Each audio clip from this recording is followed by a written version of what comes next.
A very warm good morning, dear students. Dear students, we were just dealing with the chapter 9, that is a preposition, right? So we will just continue. I think very small exercise is left now. And just complete that too. I think the previous one, okay, we have seen that on page number 59, fill in the blanks by choosing suitable preposition from the brackets. So the boy poured the liquid into the beaker. So okay, into, it was into.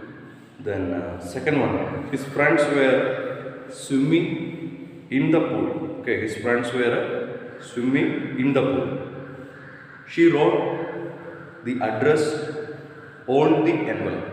On, okay, it will be on the envelope. She wrote the address on the envelope. Okay. She lifted the child onto the table. Okay, she lifted the child onto the table. That is only onto the table. And the old man was so angry that he shouted at the unruly fellow. The old man was so angry that he shouted at the unruly fellow. Okay, at. Now, since I was at a distance, she shouted at me.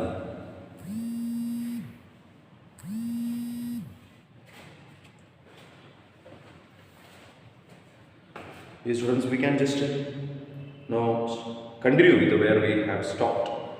Since I was at a distance, she shouted at me from her seat. Okay, it's also clear. Usually we travel by bus, but today we went in my friend's car. Okay, this was okay, but today we went by. Today we went in my friend's car. So their guest arrived in a taxi. Now we can see some rules here. Omission of prepositions. So you can just see here the omission of preposition. Omission of preposition. Omission of prepositions. Omission of prepositions. You can see after verbs denoting advice, command, request and invitation, these places where prepositions are not used. So for example, she has asked me to wait here. After verbs denoting advice, command, request and invitation. Okay. See, you can see once again, she has asked me to wait here. So it is a okay, we can say a command, or it can, okay, it is a command. So after that, okay, we don't use prepositions. Okay, she has asked me to wait here. Between a transitive verb and its object. Between a transitive verb and its object. He resembles his mother. Between a transitive verb and its object, you can see that he resembles his mother. Before certain expressions. Before certain expressions. I go for a walk every morning.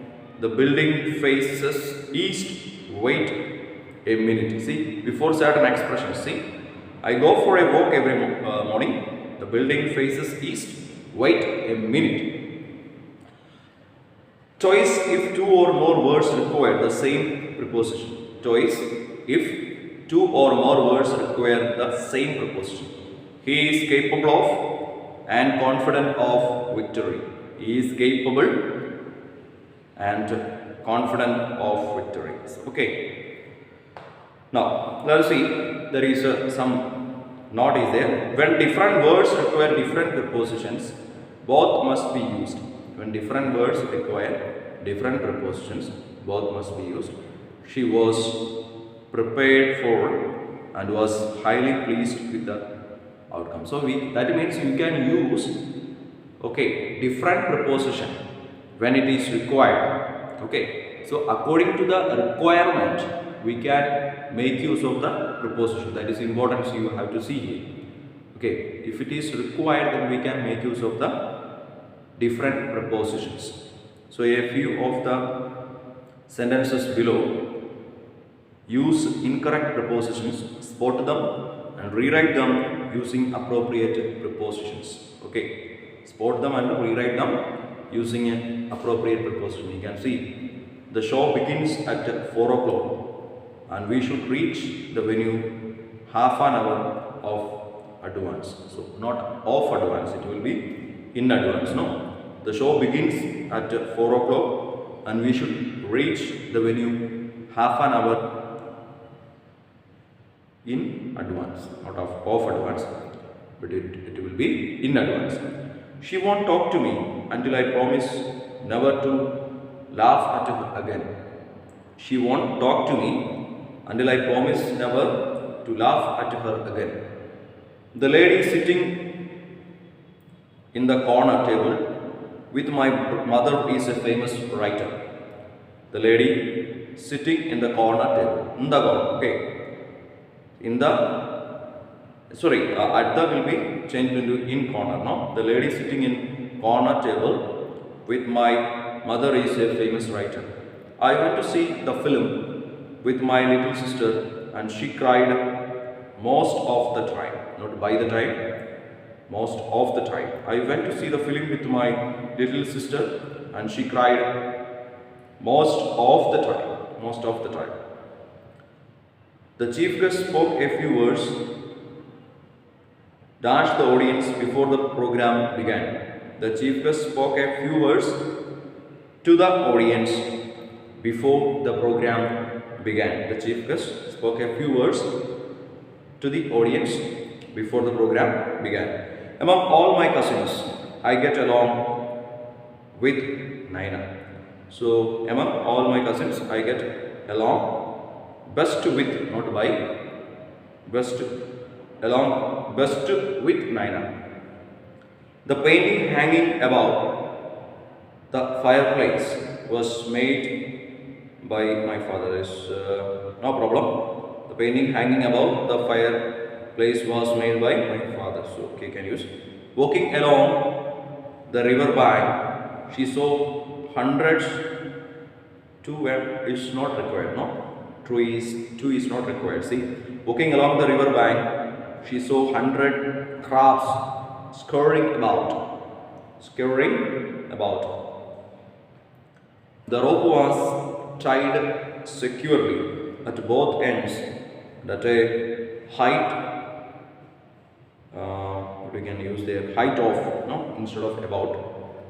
The rope was tied securely at both ends at a height of 100 times. Okay, 100 times. No? The rope was tied securely at both ends at a height of 100 meters. Okay. While we waited for the doctor, we watched a boring show in the television. On television. No? While we waited for the doctor, we watched a boring show on television. Don't save all your homework for the last few days of the vacation. Okay, fine, that is no problem. Fine. I put a coin on the beggar's bowl and was surprised to see him smile. So I put a coin in the beggar's, not instead of on we can write, no, I put a coin in a beggar's bowl and was surprised to see him smile. So this is actually the preposition. Okay, this is what actually about the prepositions. So let us, okay, see once again, we have seen already two kinds of preposition, that is a compound preposition and which is the other one? Compound preposition, kinds of simple and compound preposition. First we have seen the simple prepositions. What is the special simple preposition? It is with the single word preposition. That is why it is called a simple preposition. Okay, and compound preposition is double word, more than two words. Okay, 2 or 3 words. There are we have 2-word preposition is there, and also the 3-word prepositions are also there. We have seen decide, on, because of, all these things are example for 2-word prepositions, and 3-word prepositions are in view of, by virtue of, with reference to, for, want of. All these things are example. No, these are examples. It is given in the textbook also. So we had seen and prepositions of place like on, it, above, and prepositions of time. These include in, on, at, for, since, during, while. All these things are example for prepositions of time.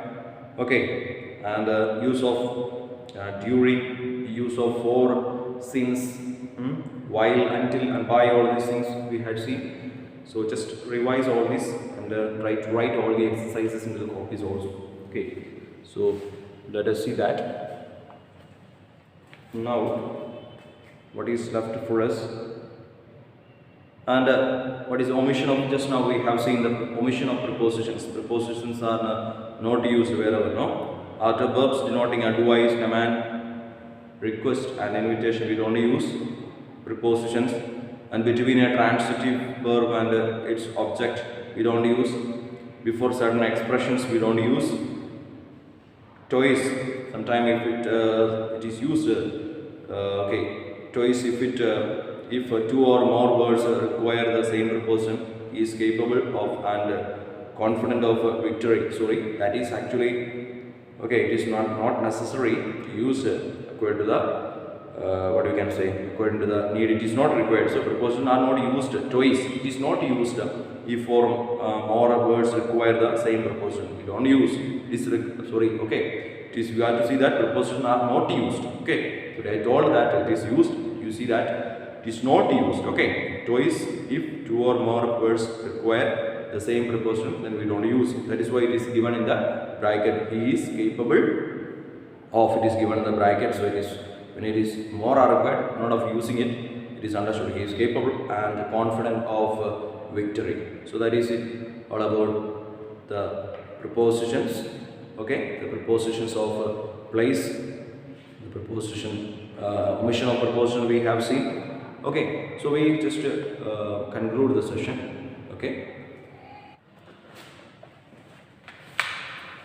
Okay, students, we can just see the clauses. You know what is clauses? Clause is a group of words that contains a finite verb and forms a part of a sentence. Okay, so now you can see, we have seen, it is given the text, that is clauses can be independent or dependent. A subordinate clause cannot stand alone. Subordinate clause can't stand alone, and it must link to the main clause already. Independent clause should depend upon the independent clause. And a subordinate clause or a dependent clause are a part of complex sentences. So subordinate clauses are a part of complex sentences. A complex sentence contains at least 2 finite verbs, and it has many clauses as finite verbs. So a complex sentence contains at least 2 finite verbs, and it has many clauses as finite verbs. And there is only one independent clause in a complex sentence. One independent clause in a complex sentence. Now, the word or words that join a subordinate or dependent clause with the independent clause are called a subordinating conjunction. You get? So, the word or words that are used to join a subordinate clause is called that means a word or words that are used to subordinate, join. Okay, a word or a words that are used to join a subordinate clause with the independent clause, that is called the subordinating conjunction. So words that, from the example it will be more clear for you. Word or words that are used to join a subordinate clause with the independent clause is called as subordinating conjunctions. Subordinating conjunctions are used to join. So actually it is the function of conjunction, that you see that it is joining. That is also joining. Clauses are also, it is joining clause with the dependent clause with the independent. So that is a connecting. Okay, that is connecting. So subordinate conjunctions, no. Okay, kinds of subordinate clauses you can see. Read the following sentence. Rohit has informed me that our team has won the tournament. Rohit has informed me that our team has won the tournament. That dolphins are extremely intelligent as well as the dolphins are extremely intelligent is a well-known fact. Okay, the dolphins are extremely intelligent. That is understood. That sentence is complete. So, is a well-known fact. It is an extra. That means a dependent clause. So, it can't be a well-known fact. It can't stand by itself. It can't. It cannot stand by itself. So, that is what it is written. In both sentences, the italics words are subordinate, dependent, and they function as nouns. In both sentences, the italics words are subordinate. See, you can see that our team has won the tournament. Rohit has informed me that our team has won the tournament. That can't stand by itself, no. Rohit has informed me what? So that our team has won the tournament. The same way, that dolphins are extremely intelligent is a well-known fact. So we can say this way also that dolphins are extremely intelligent. Okay, so that is understood only, but is a well-known fact, need not to know. So you can see the noun clause occupies the position of the object. Okay, so that